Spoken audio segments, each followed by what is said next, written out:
Shalom Aleichem. Bapak Yahweh pasti memberkati kita sekalian. Haleluya. Bapak Ibu Saudara sekalian sehat semua? Haleluya. Senang rasanya mendengar saudara-saudara sekalian sehat semuanya. Pada pagi hari ini, saudara-saudara sekalian, kita akan kembali bersama-sama mendengarkan firman Tuhan yang akan berbicara tentang bereskan ini. Dan Bapa Yahweh akan sangat luar biasa bekerja di dalam kehidupanmu. Apa yang dimaksud oleh tema ini, saudara? Nanti kita akan sampai ke sana. Tetapi sekarang, mari kita bersama-sama membuka kitab suci kita di dalam dua kitab. Yang pertama kitab Yesaya dan kitab Yakov atau kitab Yakobus. Yesaya pasal ke-59, ayat yang pertama dan yang kedua. Lalu saudara siapkan juga kitab Yakov atau kitab Yakobus pasal ke-5 ayat yang ke-16. Kita akan membaca ayat-ayat ini bersama-sama saudara. Dengan suara yang tegas dan kita imani sampai kita bisa mendengar suara kita sendiri. Mari, saudara, sudah ketemu semua saudara?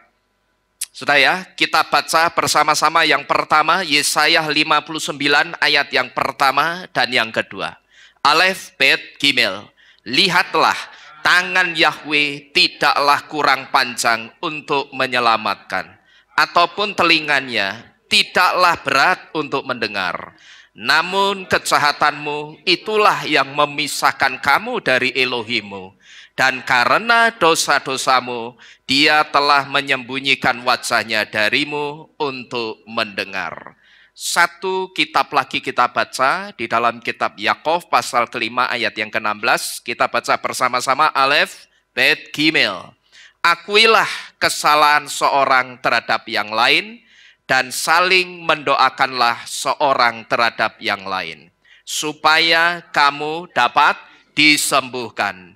Kita katakan dengan iman, doa orang yang benar ketika bekerja memiliki kekuatan yang besar. Amin. Haleluya. Nah Bapak Ibu Saudara sekalian, apa yang akan saya sampaikan dan apa yang akan saya bagikan kepada saudara pada pagi hari ini? Ini bisa dikatakan berangkat dari pengalaman pelayanan yang Bapak Yahweh berikan kepada kami di tempat ini saudara.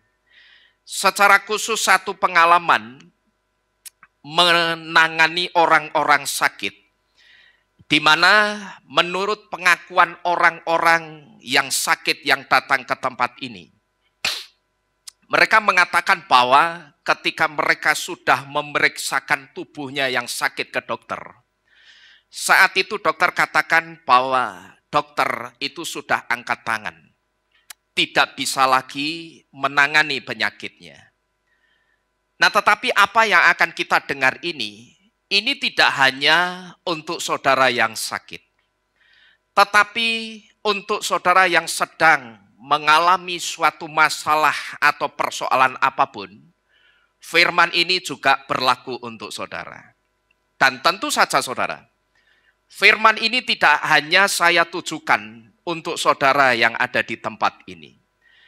Tetapi siapapun yang mendengarkan firman ini nantinya setelah firman ini naik ke YouTube, dimanapun saudara mendengarkan firman ini, coba saudara bereskan beberapa hal ini, sama seperti tema yang kita lihat di depan ini, yang dikatakan bereskan ini.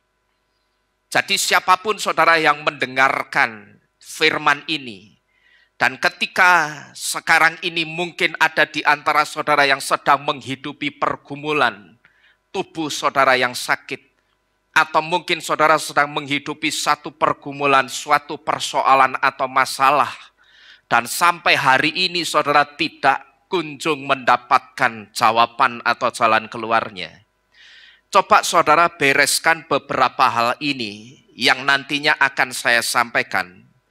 Kalau memang sekarang ini ada di antara saudara yang sedang sakit dan tidak kunjung sembuh, Atau mungkin ada di antara saudara yang sekarang ini sedang mengalami suatu persoalan atau masalah yang mungkin sampai sekarang ini saudara tidak menemukan jalan keluarnya. Dan ternyata beberapa hal yang akan saya sampaikan nanti, sekarang ini ternyata sedang atau pernah saudara lakukan. Dan apa yang akan saya sampaikan yang harus saudara bereskan dengan Tuhan atau dengan Bapa Yahweh itu mungkin sedang atau pernah saudara lakukan di dalam kehidupan saudara.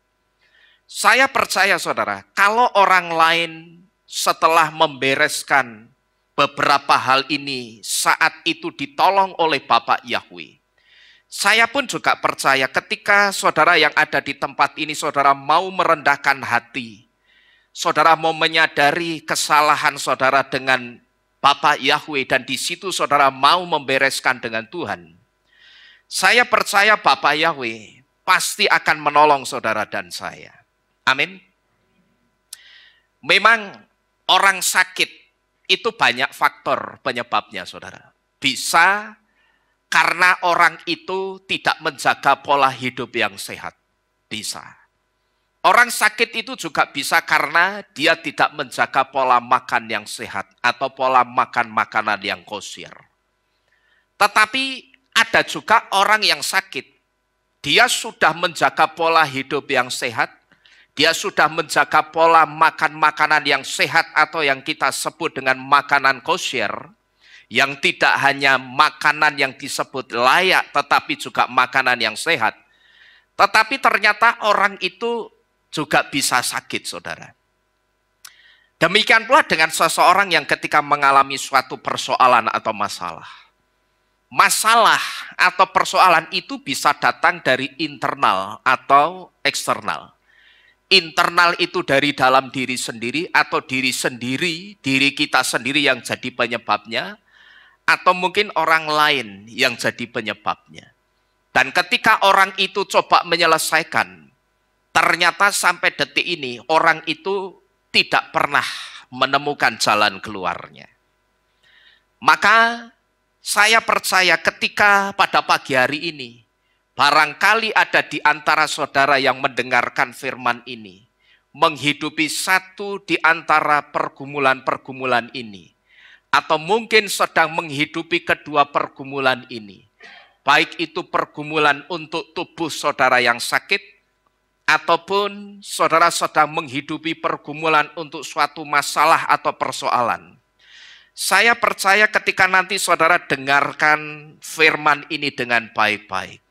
Saudara resapi betul-betul firman ini, dan di situ saudara mau merendahkan hati, saudara mau minta kekuatan Roh Kudus untuk saudara bisa melakukan dan saudara adakan pemberesan dengan Bapa Yahweh untuk ketiga hal ini. Barangkali ketiga hal yang akan saya sampaikan ini sedang atau pernah saudara lakukan. Saya percaya kalau orang lain yang bukan jemaat Tuhan di tempat ini, mereka ditolong Bapa Yahweh. Saudara yang jemaat Tuhan di tempat ini atau siapapun saudara yang mendengarkan firman ini, Bapa Yahweh pasti juga akan menolong saudara-saudara sekalian. Nah di sini saudara, yang pertama yang harus kita akui, kita selidiki.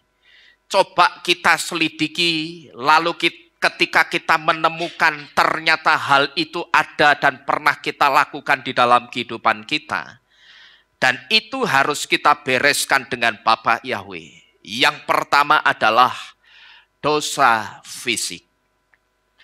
Saya yakin saudara, sekalipun tidak saya contohkan secara detail, saudara pasti sudah tahu yang dimaksud dosa fisik itu apa. Saudara pasti sudah tahu. Kira-kira yang dimaksud dengan dosa fisik itu seperti yang saudara lihat di depan ini.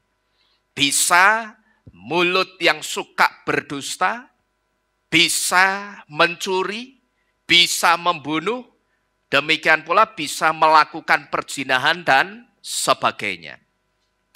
Kira-kira yang dimaksud dosa fisik itu seperti yang saudara lihat di depan ini dan teman-temannya.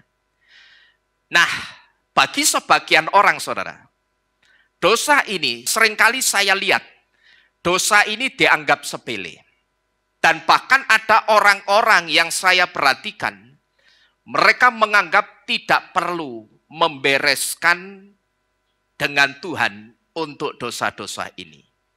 Ketika mereka melakukan dosa-dosa yang mereka anggap sepele ini, tidak jarang saya menemukan banyak orang yang menganggap bahwa dosa yang sepele ini tidak perlu dilakukan pemberesan dengan Tuhan. Kalaupun orang itu merasa perlu membereskan dengan Tuhan, saya perhatikan juga, seringkali orang-orang tersebut menunda membereskan. Karena mereka menganggap dosa-dosa yang saudara lihat di depan ini cuma dosa-dosa kecil biasa. Dan di situ mereka berpikir Bapak Yahweh itu tidak memperhitungkan dosa-dosa yang seperti ini. Karena ini cuma dosa-dosa kecil biasa. Dan mereka juga mengatakan ini bukan dosa yang menyangkut soal keselamatan. Jadi tidak perlu dibereskan dengan Tuhan, itu tidak perlu. Dan aku yakin Bapak Yahweh tidak memperhitungkan dosa-dosa yang seperti ini. Orang boleh mengatakan seperti itu, saudara. Tetapi kalau kita mengacu ke kitab Yesaya tadi, waktu itu ketika Bapak Yahweh melalui mulutnya Yesaya mengatakan tangan Yahweh itu tidak kurang panjang untuk menolong. Tetapi dosa-dosamulah yang membuat Bapak Yahweh menyembunyikan wajahnya. Dari sini saudara kita bisa melihat bahwa tidak ada yang namanya dosa kecil dan dosa besar, itu tidak ada. Demikian pula dengan yang namanya dosa hitam dan dosa putih, itu juga tidak ada. Semua yang namanya dosa itu sama ukurannya dan warnanya di mata Bapak Yahweh itu juga sama. Warnanya sama-sama hitam.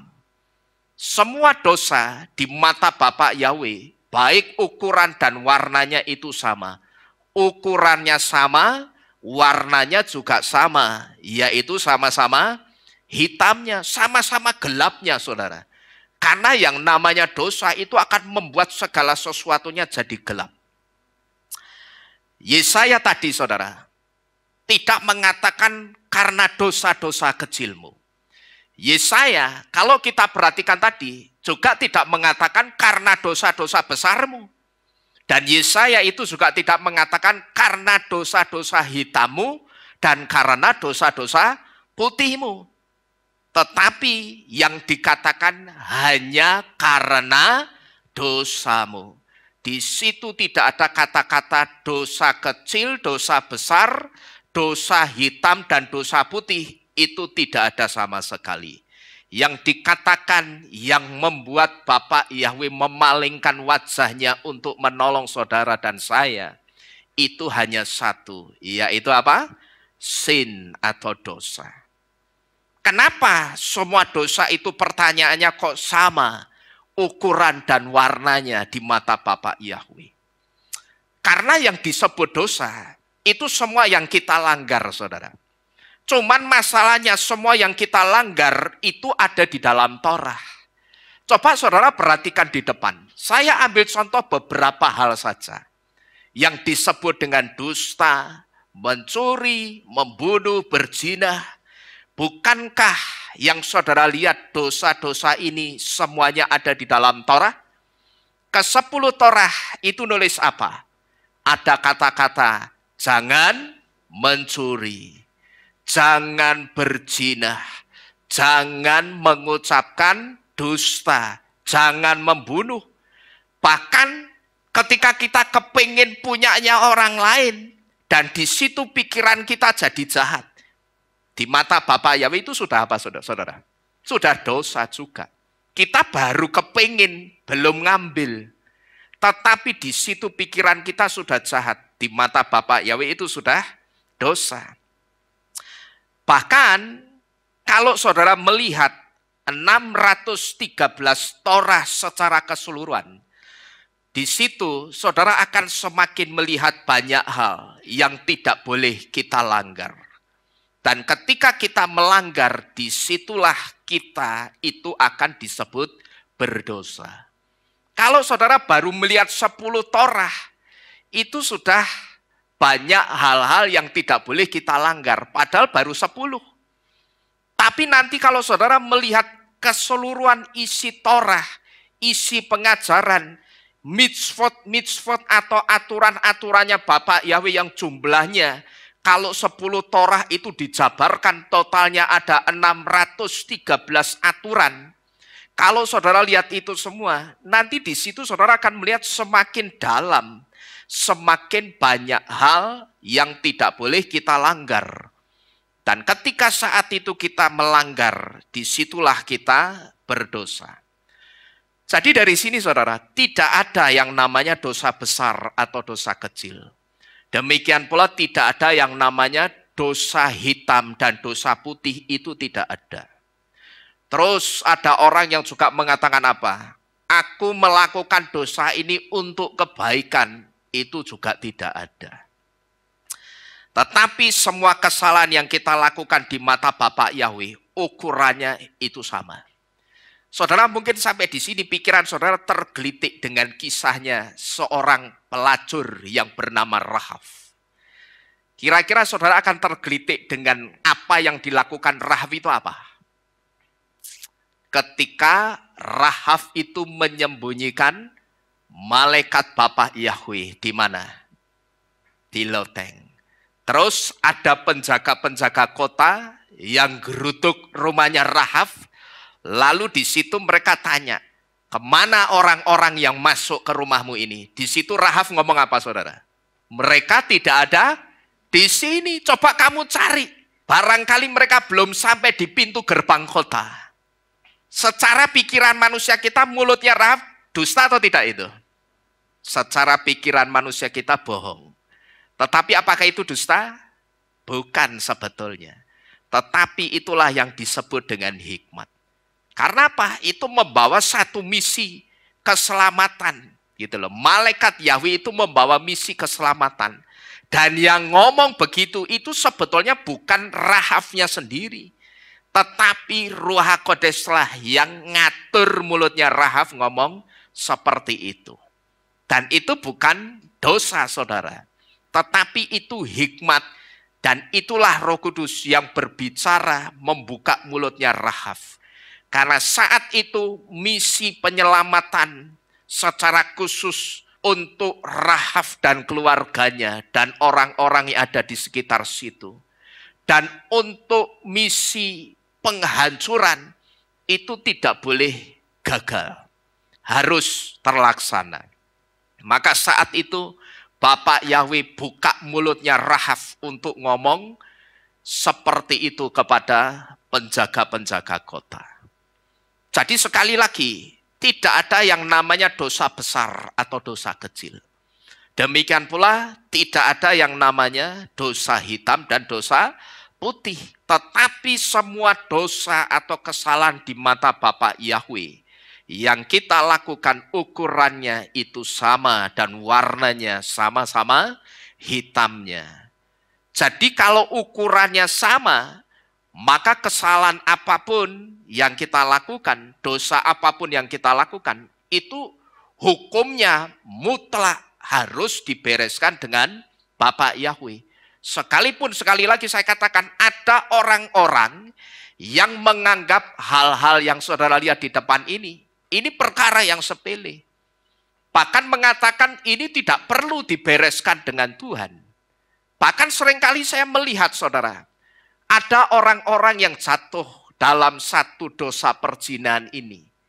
Orang yang ada di sekitarnya itu bukannya justru ngekat, menghentikan, tetapi justru memberikan fasilitas untuk orang yang jatuh dalam dosa perzinahan itu semakin dalam jatuh dalam dosa perzinahan.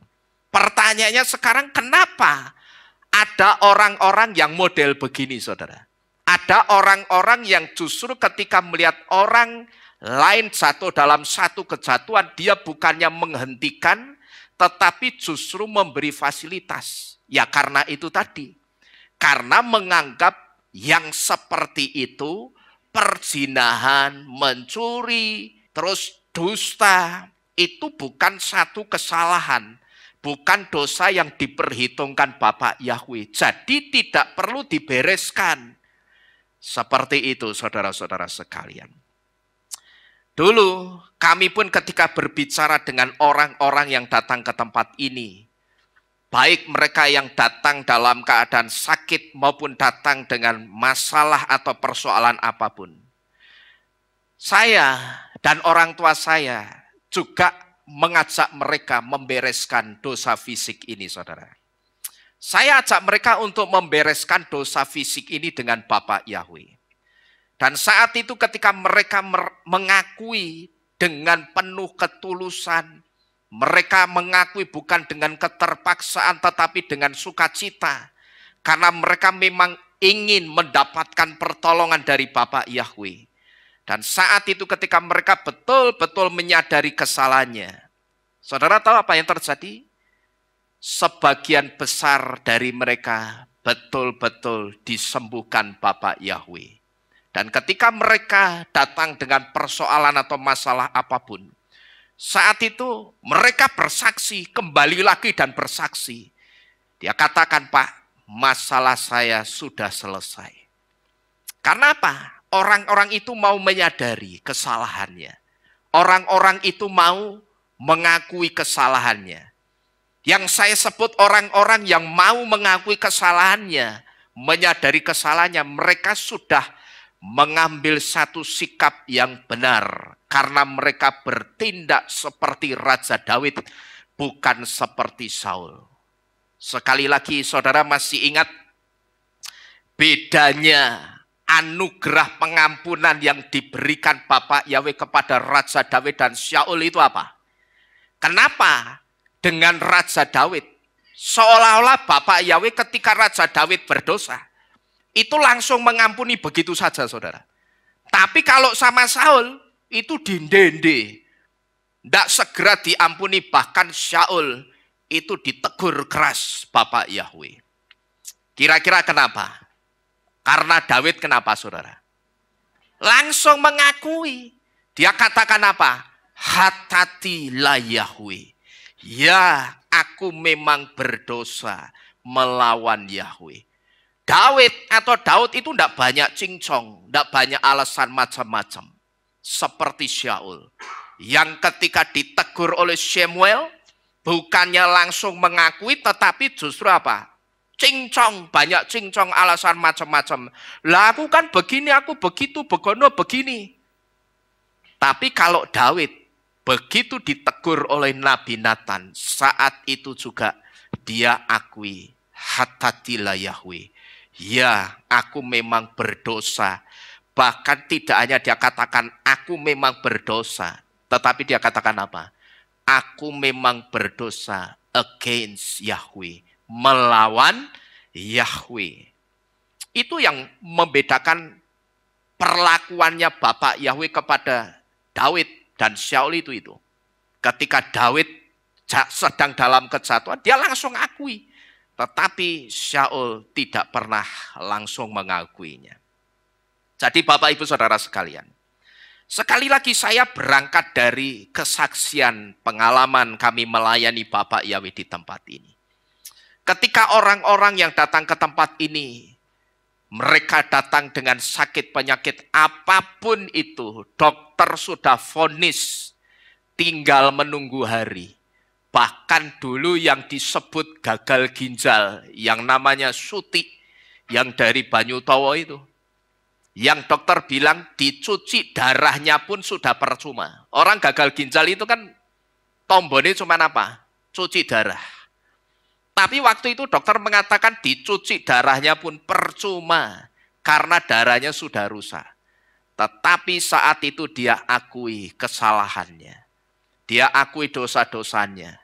Dan dia ditolong Bapak Yahweh. Sampai sekarang orangnya masih hidup. Dan bahkan orang itu punya anak lagi, saudara.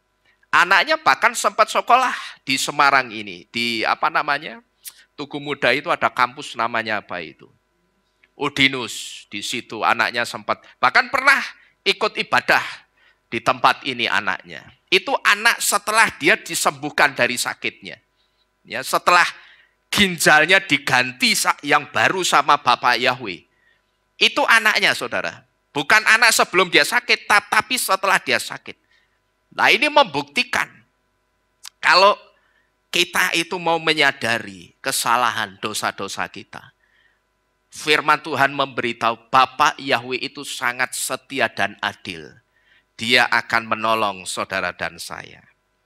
Jadi yang pertama, saudara-saudara sekalian, yang akan mendatangkan pertolongan Bapak Yahweh ketika saudara sakit, atau ketika saudara sedang dalam persoalan apapun, bereskan dosa fisik ini dengan Bapak Yahweh. Bahkan si Suti ini, saudara, saya ingat juga, setelah selang beberapa tahun dia disembuhkan Tuhan, ginjalnya diganti baru. Sempat pada waktu itu dia hampir mati lagi. Dia hampir mati lagi. Lalu kembali, saat itu orang tua saya yang melayani Suti ini tanya, kamu dulu kan sudah disembuhkan, sekarang kok kambuh lagi, itu ada apa? Awalnya enggak ngaku, saudara. Awalnya bulat-bulat seperti Syaul itu. Tetapi akhirnya setelah dia merasa lelah dan dia butuh kesembuhan, di situ dia akui, ya Pak, saya memang baru saja ngomong cerai sama suami saya. Nah ya sudah itu. Nah sekarang bagaimana? Tetap cerai? Apa? Mari, ditanya begitu. Enggak Pak, saya akan cabut kata-kata saya.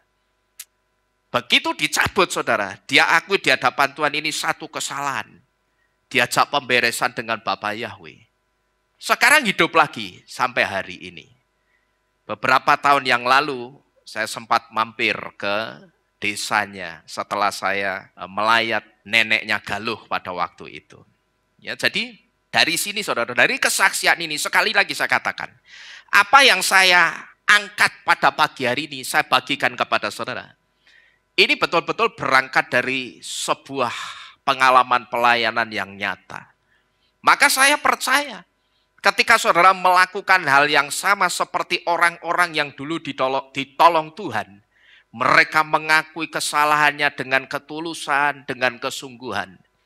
Bapak Yahweh itu pasti juga akan bekerja menolong saudara. Kalau memang ada di antara saudara yang sekarang sedang menghidupi satu pergumulan tubuh saudara yang sakit, atau mungkin saudara sedang dalam pergumulan persoalan apapun. Ini yang pertama, yang harus kita bereskan dengan Bapak Yahweh, yaitu dosa fisik. Kemudian, yang harus kita bereskan juga dengan Bapak Yahweh adalah dosa perzinahan iman. Atau seringkali dosa perzinahan iman itu disebut dengan perzinahan rohani.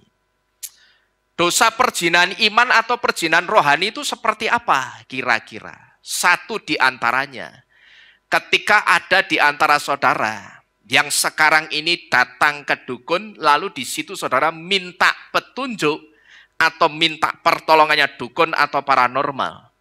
Itulah satu di antara yang disebut dengan dosa perzinahan iman. Saudara-saudara sekalian, jujur saja, ketika saya digerakkan untuk menyampaikan firman ini, saat itu saya sempat berpikir dan saya sempat bertanya-tanya begini, saudara. Bapak Yahweh, memangnya ada ya jemaatmu di sini yang masih melakukan ini? Memang ada ya Tuhan, jemaat Kehilat Mawar Syaron yang masih melakukan ini? Karena kalau saya melihat secara kasat mata begini, saya memang tidak bisa melihat. Ya, saya tidak ngerti. Ada di antara saudara yang masih suka ke dukun atau paranormal, minta petunjuknya dukun atau paranormal, saya tidak ngerti. Cuman ketika saya mempersiapkan firman ini, jujur di situ saya tanda tanya. Saya terawang. Wah ya toh, tak terawang. Sapa ya sing rupane ketok ning seneng dukun iki sapa? Tapi kan yang namanya nerawang ora iso ndelok rupa, saudara ya. Nggak bisa lihat rupa. Terkadang orang yang kelihatan mukanya polos, mukanya baik, ternyata senang ning dukun. Ya banyak. Jadi kalau secara kasat mata saya nggak bisa. Maka jujur saya sempat bertanya-tanya, memang ada ya Tuhan, jemaat-mu yang di sini yang masih suka ke dukun? Jujur saya sempat bertanya-tanya seperti itu, saudara. Nah, tetapi ketika saya bertanya-tanya seperti itu, saat itu saya diingatkan dengan seseorang, di mana orang ini suatu hari dia pernah datang kepada saya di tempat ini. Dan ketika saya ajak dia bicara dari hati ke hati, orang ini bukan orang Kristen biasa, tetapi dia adalah seorang yang sudah percaya Bapak Yahweh. Dia datang ke tempat ini, lalu ketika saya coba ajak bicara dari hati ke hati, di situ saya coba tanya ketiga hal ini. Rupanya yang nomor 2 ini juga dia lakukan. Sekali lagi saudara, orang itu bukan orang Kristen biasa, tetapi orang yang juga sudah percaya Bapak Yahweh. Itu bukan orang Kristen biasa, tapi orang yang sudah percaya Bapak Yahweh dan Yesua, sudah dibaptis pembaruan, ternyata masih ke satu dukun di satu daerah. Kalau tidak salah di daerah Kaliwungu atau di mana itu. Dan di situ dia minta petunjuk dan minta pertolongannya si dukun tersebut. Dan kemarin, beberapa waktu yang lalu di dalam firman Tuhan, saya juga sempat saksikan berapa banyak orang Kristen yang dulu datang ke tempat ini, yang datang dari satu desa, yang rata-rata mereka yang datang ke tempat ini, kalau saya buat perbandingan, 9 dari 10 orang yang datang ke tempat ini, mereka kedukun semua. Bahkan saudara, yang datang ke dukun itu bukan cuman jemaat biasa. Tapi saudara ngerti, yang kedukun siapa? Majelis dan pendetanya itu juga minta tolong sama dukun. Bayangkan saudara. Bukan cuma jemaat biasa, tetapi majelis dan gembalanya yang katam kitab suci, katam Alkitab, ternyata mereka juga minta tolong ke dukun atau paranormal. Dan ini saya katakan, atau kitab suci katakan, satu dosa yang sangat dibenci Bapak Yahweh. Karena ketika orang itu minta pertolongan dukun atau minta pertolongannya paranormal, saudara tahu, selain itu tanda orang itu tidak percaya kepada Bapak Yahweh, minta pertolongannya dukun dan paranormal, itu sebetulnya sedang menandingkan Bapak Yahweh sama setan. Kalau saudara ingat, satu di antara kejatuhannya bangsa Israel dulu, itu juga karena dosa perzinahan iman dan karena dosa perzinahan rohani yang mereka lakukan. Asal saudara tahu, ketika orang itu minta pertolongannya dukun, itu sebetulnya sedang menandingkan Bapak Yahweh sama setan. Dulu kejatuhannya orang-orang Israel, satu di antaranya, itu juga karena dosa perzinahan iman atau perzinahan rohani yang mereka lakukan. Ketika mereka membuat patung lembu emas, ketika saat itu mereka menyembah Baal dan Asyera, di situ tanpa mereka sadari, mereka sedang menandingkan Bapak Yahweh itu dengan setan. Bahkan pada waktu itu tidak hanya perzinahan iman yang mereka lakukan, tapi kitab suci memberitahu ada seorang Israel yang bernama Simri, yang berzina kumpul kebo sama seorang wanita Moab yang bernama Kosbi. Itu juga dilakukan saudara. Maka itulah awal dari kejatuhannya bangsa Israel. Karena ternyata perzinahan yang mereka lakukan itu tidak hanya perzinahan jasmani, tidak hanya dosa fisik, tetapi juga perzinahan iman, perzinahan rohani itu mereka lakukan. Dan tanpa mereka sadari, ketika mereka menyembah berhala dan Asyera, Baal dan Asyera itu mereka sembah, mereka itu sedang menandingkan Bapak Yahweh itu sama setan. Bapak Yahweh itu tidak suka, saudara, ditanding-tandingkan dengan siapapun, itu tidak suka. Jadi andai kata sekarang ini ada di antara saudara yang sedang bergumul dengan sakit, atau dengan tubuh saudara yang sakit, atau ada di antara saudara yang sekarang ini sedang bergumul dengan persoalan apapun, coba saudara rendahkan hati saudara. Coba saudara selidiki, barangkali ada dosa perjinan iman atau perjinan rohani yang pernah saudara lakukan, dan itu belum pernah saudara bereskan dengan Bapak Yahweh sampai detik ini. Bereskan dengan Bapak Yahweh. Karena yang bisa mendatangkan pertolongan Bapak Yahweh untuk tubuh saudara dan sakit, dan untuk semua persoalan saudara, satu di antaranya, itu ketika masalah ini beres saudara.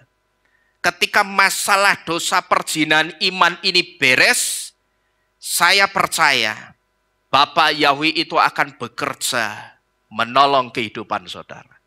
Asal yang satu ini beres. Bapak Yahweh itu tidak suka ditandingkan dengan siapapun. Saya kok percaya begini saudara.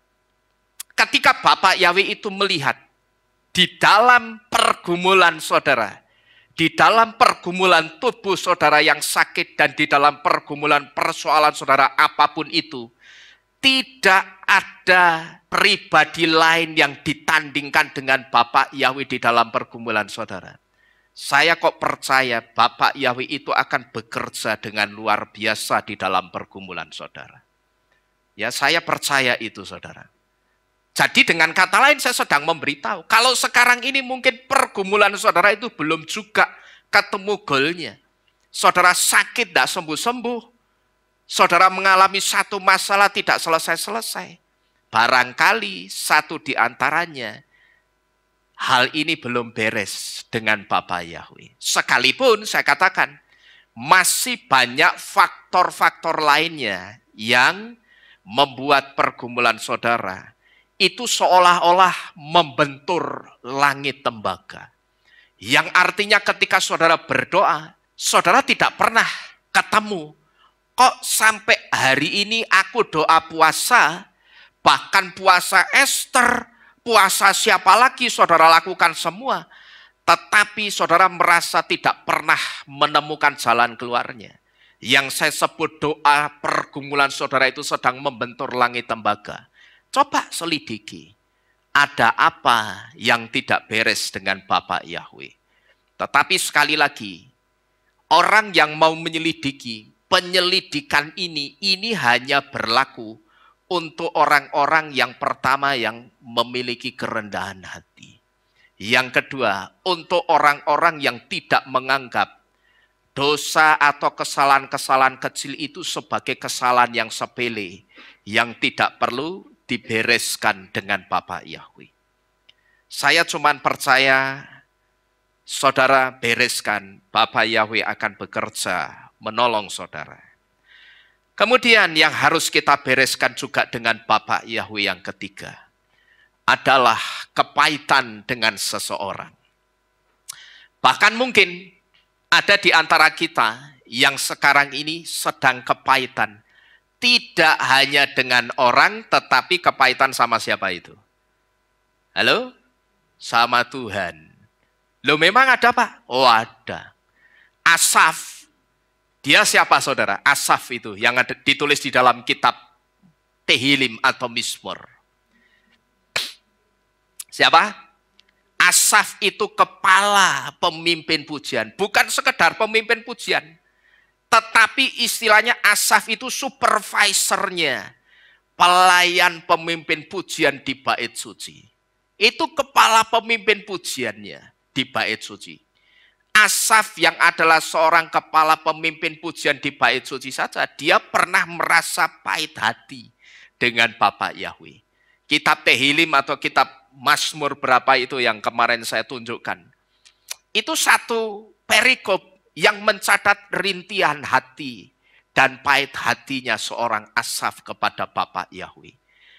Karena antara ekspektasi dan realita yang dibayangkan Asaf itu tidak sama saudara.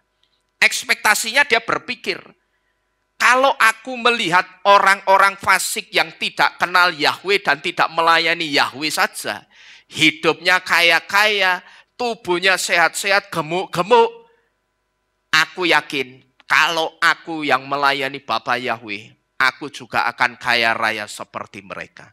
Aku akan sehat seperti mereka. Tetapi ternyata kenyataan di lapangan yang dialami Asaf tidak seperti ekspektasinya. Realita yang dia lihat tidak seperti yang dia pikirkan. Maka di situ Asaf itu kecewa. Dan kitab Tehillim pasal berapa itu mencatat rintihan hatinya seorang Asaf. Jadi kalau saudara ingat kemarin saya juga saksikan orang-orang yang datang ke tempat ini dengan sakit penyakit dan dengan persoalan mereka. Banyak yang sakitnya itu juga tidak terdeteksi, saudara. Menurut pengakuan mereka, selama mereka hidup, mereka tidak pernah mengeluh merasakan sakit apapun. Itu tidak pernah. Kalaupun sakit paling-paling cuma masuk angin biasa, yang dikeroi sebentar sembuh. Tetapi sekalinya mereka merasakan tubuh mereka sakit yang sangat, lalu di situ diperiksakan ke dokter, saat itu juga dokter langsung vonis, Bapak, Ibu besarkan hatinya ya.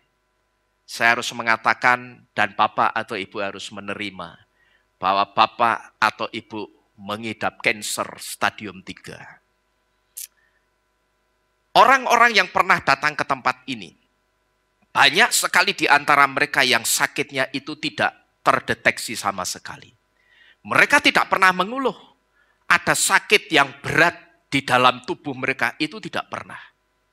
Tetapi sekalinya mereka merasakan sakit, kesakitan yang sangat, dibawa ke dokter, diperiksakan, seketika itu juga langsung divonis kanker atau kanker. Dan sebagian besar dari mereka yang divonis kanker, setelah coba kami ajak bicara dari hati ke hati, kami ajak konseling. Di situ ketahuan saudara, mereka kepahitan dengan orang lain. Dan dulu saya pernah memberitahu, kenapa kepahitan itu juga begitu mengerikan energi perusaknya atau energi penghancurnya. Sampai pernah ada orang yang pada waktu itu, kepahitan itu sangat luar biasa dengan suaminya. Karena apa saudara? Orang ini juga begitu.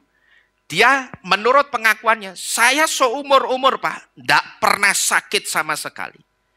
Lah kok tiba-tiba saya sakit agak berat dikit rasanya di tubuh saya periksakan, saya langsung divonis kanker. Awalnya saya tidak percaya Pak. Tetapi setelah saya di ronsen, di MRI bahkan, di situ saya baru percaya di dalam tubuh saya kansernya sudah besar dan sudah stadium 3. Sebentar lagi naik stadium 4, saya akan lewat. Ada yang seperti itu saudara. Dan ternyata setelah diajak bicara dari ke hati, ibu ini mengakui dia sangat kepahitan dengan suaminya. Karena apa saudara? Karena suatu hari ketika dia selesai berjualan di pasar, dia pulang ke rumah. Dia lihat di ruang tamu tidak ada siapapun. Tapi begitu dia masuk ke kamarnya, dia lihat suaminya sedang kumpul kebo sama perempuan lain. Di situ dia sangat sakit hati dengan suaminya. Dan di situ dia tidak akan mengampuni suaminya sampai dia mati. Itu menurut pengakuannya. Tetapi setelah diajak bicara, nah sekarang bagaimana? Gampang saja. Mau sembuh atau tidak? Kalau mau sembuh, ya suaminya diampuni. Wah, sorry Pak, enggak bisa. Dia sudah sangat menyakiti hati saya.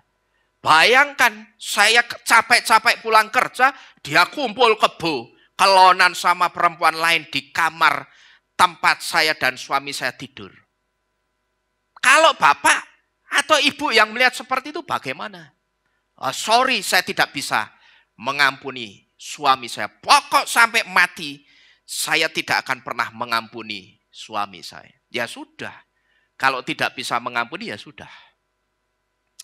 Sekarang tinggal Ibu Yang ibu cari apa?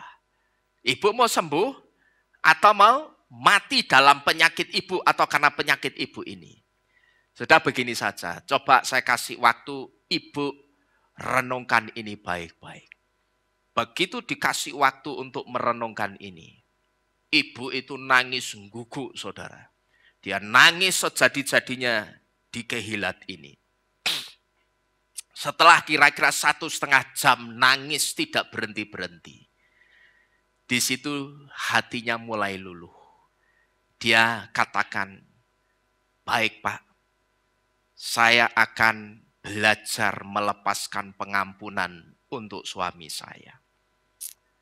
Di situ dia mulai lepaskan pengampunan untuk suaminya. Dan ketika didoakan, tidak lama kemudian dia datang kembali ke tempat ini. Dan saat itu penyakit kankernya dinyatakan sembuh. Jadi sebagian besar dari mereka yang pada waktu itu divonis kanker, setelah diajak bicara dari hati ke hati, itu ketahuan mereka kepahitan dengan orang lain.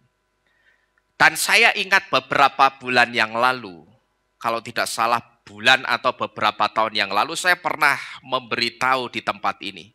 Kenapa kepahitan itu begitu mengerikan energi perusaknya. Kalau saudara ingat dulu saya pernah memberitahu kenapa. Kepahitan itu energi perusaknya sangat dahsyat dan sangat hebat. Yang pertama, karena kepahitan itu sebuah pergolakan atau sebuah perasaan yang tidak tenang.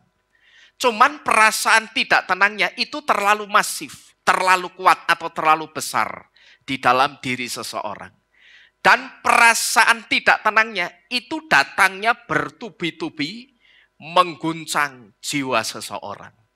Nah, perasaan tidak tenang seperti ini, saudara, ini adalah energi negatif yang sangat berbahaya. Maka pantas kalau yang namanya perasaan atau cuman perasaan, tapi yang namanya perasaan itu bisa jadi penyakit yang super ganas. Dulu kita diberitahu pengertian ini. Ini dari huruf-huruf Ibrani yang menyusun kata marah yang artinya pahit. Marah itu artinya yang dimaksud di sini bukan luapan emosi, bukan. Tetapi marah itu bahasa Ibrani untuk kata pahit. Saudara pernah mendengar kata marah di kitab suci? Pernah? Di mana? Kasusnya apa? Kasusnya pada waktu itu orang-orang Israel sempat minum dari satu mata air yang disebut mata air apa? Mara. Memang kalau di kitab suci kita maranya, kata maranya itu tidak ada hanya. Tidak jadi masalah karena ini sama seperti halnya nama Yahweh, kata Yahweh. Kita menyebut Yahweh harusnya kan Yahweh begini. Tetapi terkadang H di belakang itu tidak kedengaran. Nah, kata marah itu dengan kata marah itu sama. Karena huruf Ibraninya ada huruf H di belakangnya seperti ini. Kalau saya lebih senang saya tulis letterlexnya seperti apa supaya kita ngerti. Karena dari letterlex itu, huruf-huruf Ibrani itu, ada arti-artinya yang sangat dalam. Dan satu di antara artinya, atau satu di antara arti-arti huruf Ibrani itu memberitahu kita. Kenapa kepahitan, cuman perasaan. Kepahitan itu kan bentuknya apa sih saudara? Halo? Kepahitan itu bentuknya apa? Perasaan. Ya toh? Kepahitan itu kan bentuknya perasaan. Tapi kenapa cuman perasaan yang tidak kelihatan, tapi bisa menciptakan atau mendatangkan atau mengundang penyakit yang super ganas. Karena ternyata yang namanya kepahitan itu pergolakan atau perasaan tidak tenang. Cuman perasaan tidak tenangnya itu terlalu masif, terlalu kuat, terlalu besar. Dan dia datang bertubi-tubi menggoncang kejiwaan seseorang.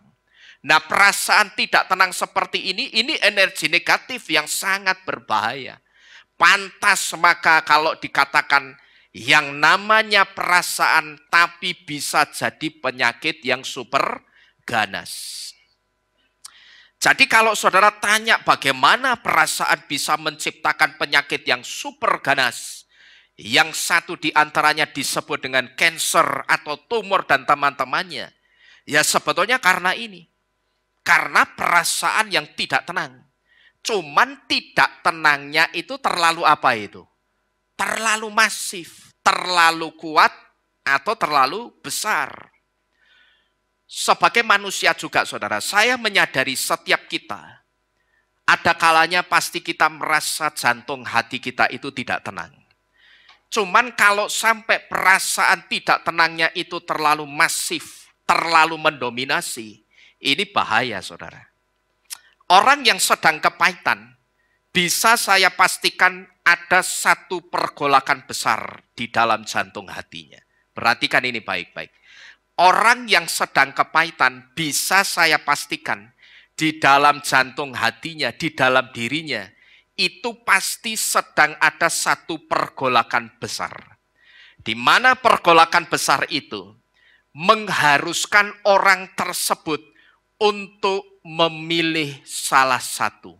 Yaitu apakah aku harus mengampuni atau aku tetap menyimpan dendam. Itu pergolakan besarnya di situ saudara. Maka saya bisa pastikan orang yang punya kepahitan dengan seseorang, itu pasti ada pergolakan besar di dalam jantung hatinya. Sama seperti ketika ibu yang saya saksikan tadi yang nangis geru-geru.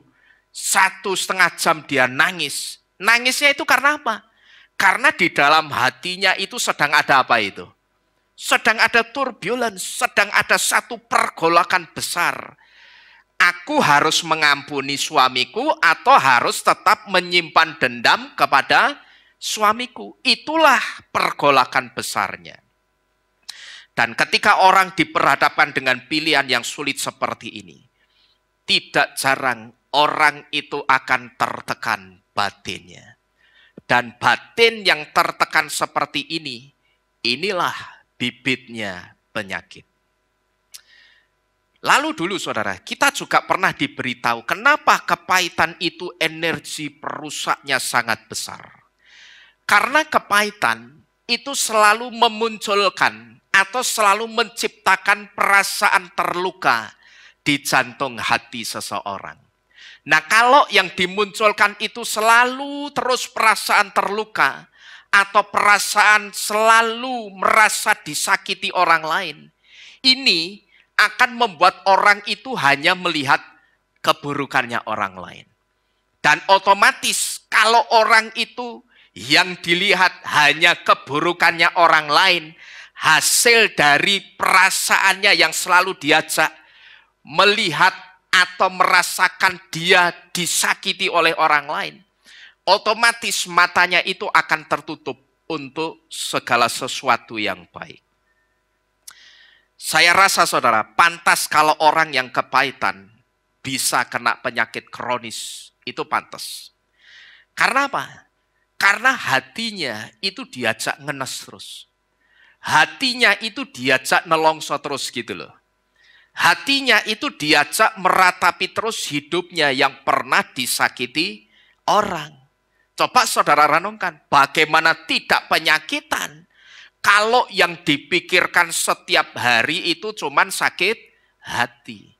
Bagaimana tidak penyakitan kalau yang dipikirkan setiap hari itu cuman sakit hati. Kalau sudah begini yang rugi siapa saudara? Ya orang itu sendiri.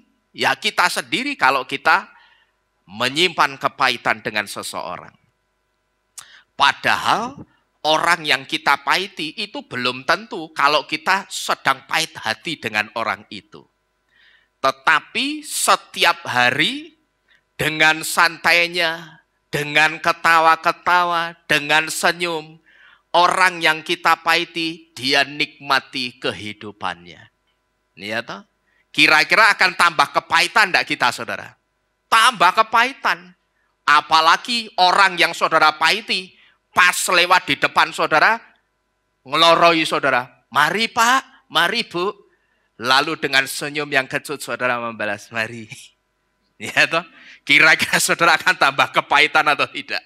tambah kepahitan. Gitu loh. Orang yang saudara pahiti tidak ngerti. Rugi tidak kita saudara? Rugi gitu loh. Dengan santainya dia nikmati kehidupannya. Dengan ketawa ketiwi, ya, dengan sukacita. Bahkan ketika lewat di depan saudara yang saudara ternyata jengkel dan dia pahit sama orang itu. Lah kok malah nyopo? Oh lah gundulmu. Ya mungkin saya yakin saudara pasti akan tambah kepahitan di situ. Jadi dengan tenang-tenang, seolah-olah seperti tidak terjadi apa-apa. Ya bisa tambah kepahitan saudara. Jadi inilah kenapa kepahitan yang bentuknya cuman perasaan, tetapi energi perusaknya itu sangat hebat. Ya, kepahitan itu bentuknya cuman perasaan. Tetapi yang namanya perasaan ternyata bisa ngundang penyakit yang super ganas. Karena ternyata energinya kepahitan itu energi perusaknya sangat hebat. Jadi hari ini Bapak Ibu Saudara sekalian, saya tidak akan panjang lebarkan firman yang akan kita dengar pada pagi hari ini. Andai kata sekarang ini ada di antara kita yang sedang bergumul dengan pergumulan apapun. Entah itu saudara sedang bergumul dengan tubuh saudara yang sakit.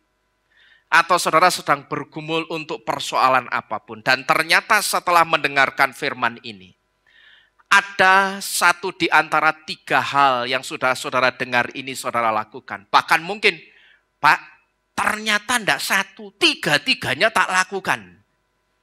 Barangkali ada yang seperti itu. Cepat-cepat saudara bereskan dengan Bapak Yahweh.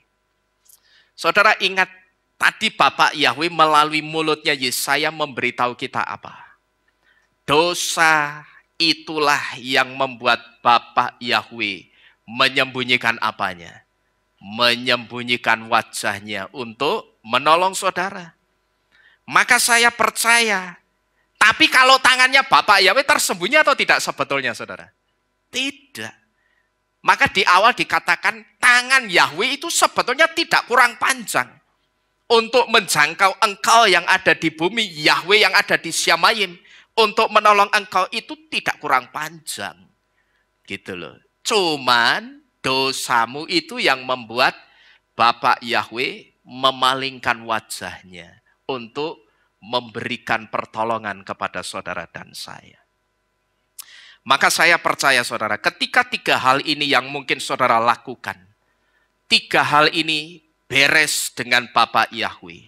Pertolongan Bapak Yahweh, saya sangat percaya, pasti turun untuk saudara dan saya. Saya percaya. Ya, 3 hal ini beres, pertolongan Bapak Yahweh itu pasti turun untuk saudara dan saya. Amin. Saudara percaya? Haleluya. Amin. Bapak Yahweh memberkati kita sekalian. Kita tunduk di dalam doa.